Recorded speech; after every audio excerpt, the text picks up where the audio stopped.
16 de julho de 1212. Sob um sol sufocante, nas proximidades de Santa Helena, dois exércitos se formam um em frente ao outro.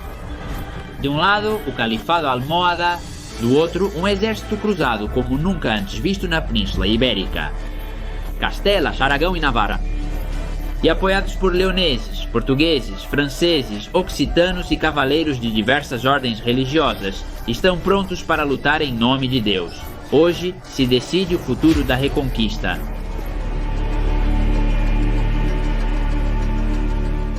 Ano 1211 d.C. Os reinos de Portugal, Leão, Castela, Navarra e a coroa de Aragão viam com ressentimento o poder almohada, cujo líder era Muhammad al-Nasir, apelidado de Príncipe dos Crentes. Este se havia apoderado da fortaleza de Salvatierra nas mãos da Ordem de Calatrava, o que aproximava as posições sarracenas ainda mais a Toledo. Isso era inadmissível. Alfonso VIII, após a perda da fortaleza e ainda com a lembrança da estrondosa derrota na Batalha de Alarcos, a qual você pode conhecer no link que deixo aqui em cima, colocou em marcha toda a maquinaria militar, política, religiosa e social de Castela. O monarca castelhano convocou todos os seus nobres para as armas, armou levantes, solicitou ajuda aos reinos cristãos e pediu ajuda ao Papa e aos reinos europeus para que o ajudassem a defender a cristandade. No dia 20 de maio do ano 1212, todos aqueles que estivessem dispostos a derramar seu sangue por seu Deus estavam convocados em Toledo.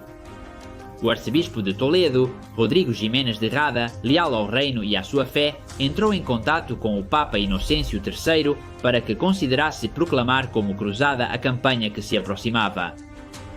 Graças a isso, cruzados de toda a Europa, principalmente da França, partiriam para Toledo para se juntar às hostes que enfrentariam os infiéis. Segundo Alfonso VIII, foram cerca de 2.000 cruzados.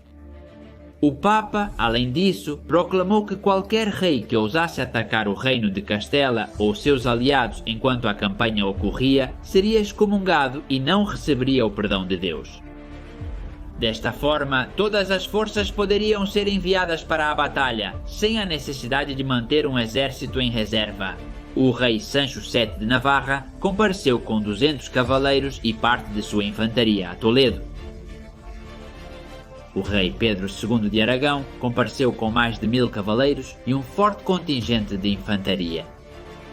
Voluntários dos reinos de Portugal e Leão atenderam ao chamado do Papa. Vale destacar que eles compareceram como indivíduos livres, não representavam seus respectivos reinos. Também compareceram as ordens militares de Santiago, Calatrava, Templo e o Hospital de São João. Estes, embora poucos, certamente menos de 1 milhar, eram tropas de elite da mais alta qualidade que se podia encontrar na península. No total, havia cerca de 4.000 cavaleiros e aproximadamente 10.000 infantaria, um exército poderoso para a época. No dia acordado, 20 de maio, todas as forças estavam prontas em Toledo e um mês depois, 20 de junho do ano 1212, com os suprimentos e a logística bem amarrados, o exército do Senhor, como havia sido batizado pelo arcebispo de Toledo, partiu para a guerra. Por sua parte, as forças muçulmanas, segundo as crônicas da época, somavam entre 185.000 e 1 milhão de homens. Agora, números absurdos usados como propaganda. Com um exército assim, toda a Europa teria sido tomada pelos muçulmanos em questão de poucos anos. E provavelmente o exército almohada somava cerca de 30.000 homens, mais do que o dobro do cristão. Entre suas fileiras havia almorávidas, almohadas, berberes, árabes, andaluzes, curdos e até mesmo mercenários cristãos, e a joia do califado, a Guarda Negra. Alfonso VIII buscava uma batalha campal decisiva contra os almohadas, enquanto os sarracenos queriam evitá-la, tentando obstruir o avanço cristão, hostilizando-o e bloqueando passagens estreitas. No entanto, o exército cristão não parou, e após atravessar a Sierra Morena, conseguiu chegar nas proximidades de Jaén, onde o exército muçulmano os estava esperando. vale destacar que grande parte dos cavaleiros de além dos Pirineus desertaram do exército e voltaram para suas casas. Parece que a razão era que eles não concordavam com a política do exército cruzado de perdoar a vida dos habitantes das vilas que conquistavam.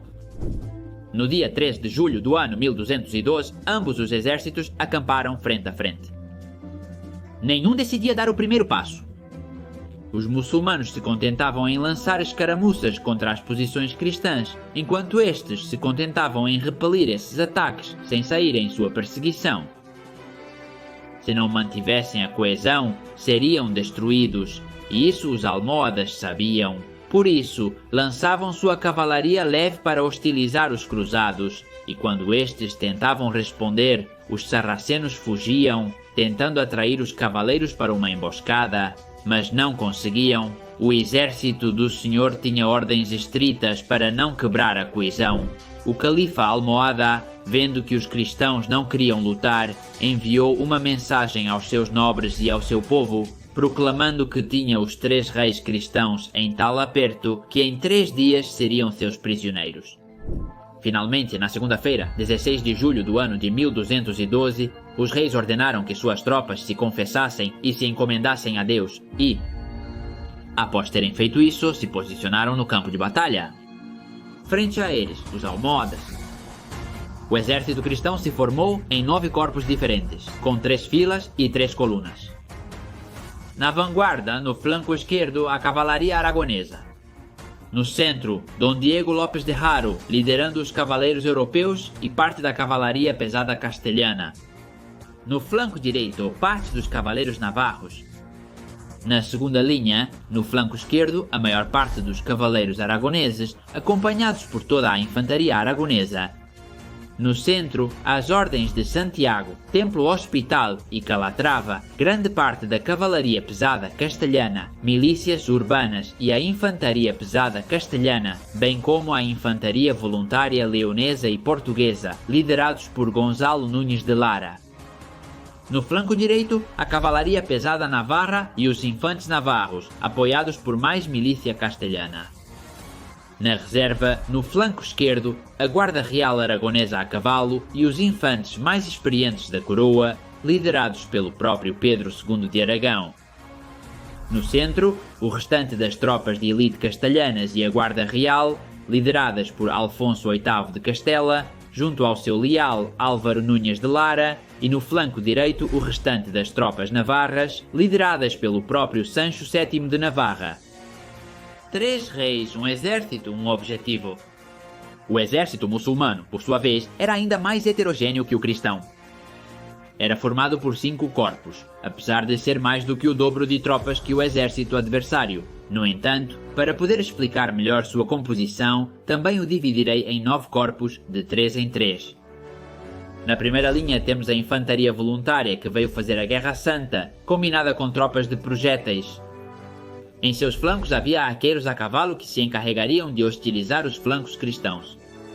Na segunda linha encontrava-se a infantaria pesada almohada, almorávida e berbere. Nos flancos, cavalaria leve árabe. Na terceira linha encontrava-se mais infantaria pesada, embora neste caso fosse infantaria profissional com experiência. Também se encontrava a famosa Guarda Negra, liderada pelo próprio An-Nasir. Nos flancos, mais cavalaria almohada, também profissional e com experiência militar. Era hora de iniciar a batalha. O problema que os cristãos enfrentavam era que os muçulmanos estavam acima dos cruzados, o que significaria um esforço extra para as tropas, mas não era hora de dúvidas.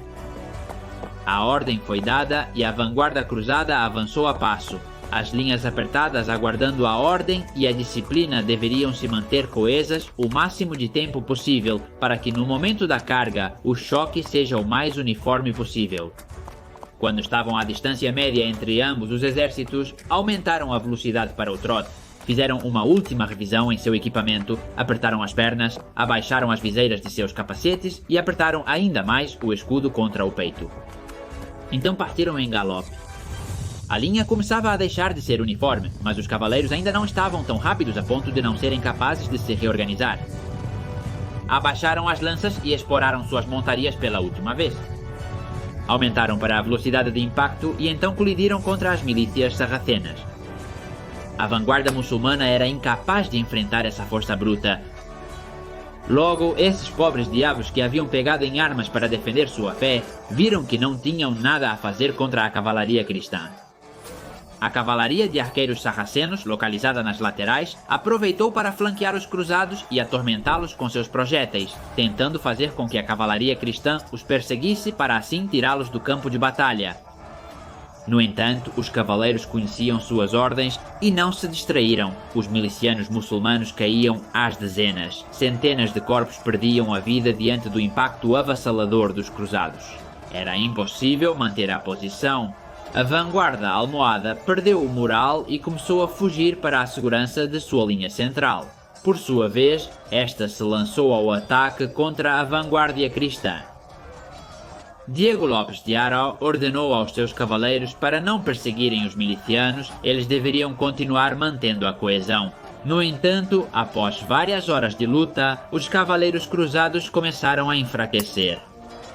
Al-Nasir ordenou à sua cavalaria, Lev al-Mohad, que estava na linha central, que avançasse e iniciasse uma manobra envolvente para atacar a vanguarda cristã a partir da retaguarda.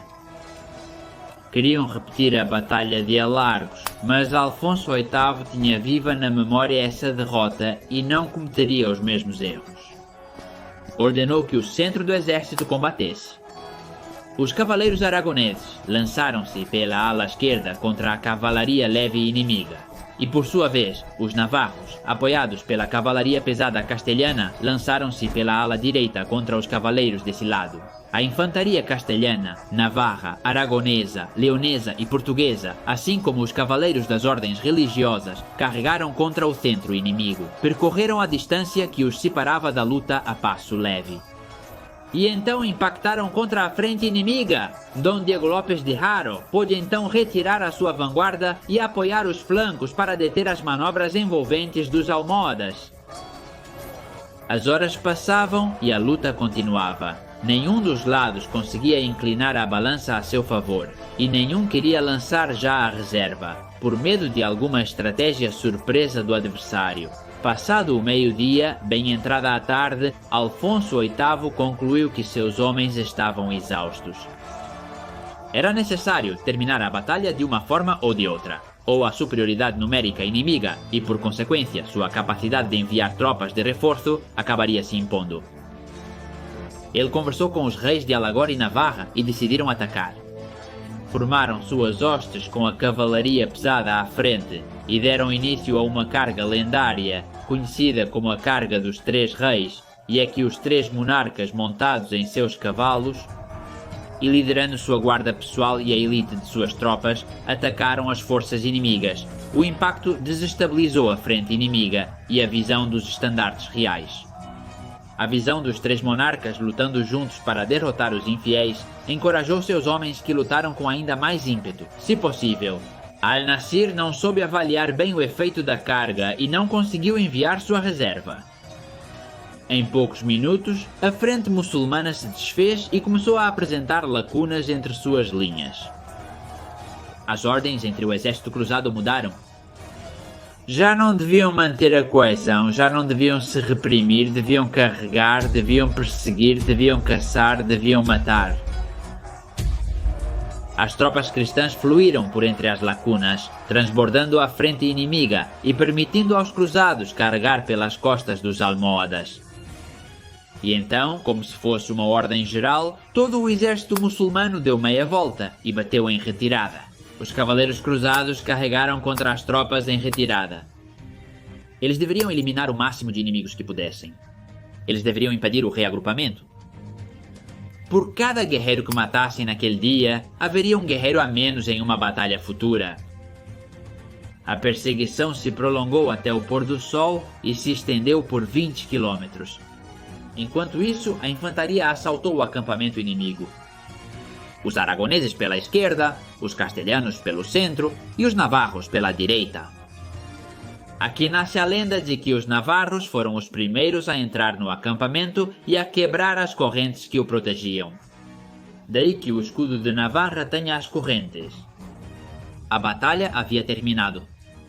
Vamos ao mapa da campanha. O exército cruzado avançou um pouco para o sul, apoderando-se de Sierra Morena. No entanto, logo o ímpeto da campanha desapareceu e o exército se dissolveu. O Império Almohada não colapsou como resultado desta batalha, mas sim devido a disputas internas. Me lembra os últimos anos do Império assediado por inimigos externos, mas cujo fim viria pelas disputas internas. Em nível estratégico, ao ter assegurado Sierra Morena, o caminho para Toledo foi fechado, cidade que não voltaria a ser ameaçada pelo poder muçulmano. Esta foi uma demonstração de como, se os reinos da península se unissem, poderiam vencer, e isso que os reinos de Leão e Portugal não participaram oficialmente. Guerreiros provenientes dos condados catalães, do Reino de Aragão, do Reino de Navarra, do Reino de Castela, do Reino de Portugal, do Reino de Leão, lutaram ombro a ombro por uma causa comum. Desde Barcelona até Santiago de Compostela, celebraram a vitória. Damas e cavalheiros, aqui finaliza o especial 100.000. Espero que tenham gostado. Um cumprimento e força e honra.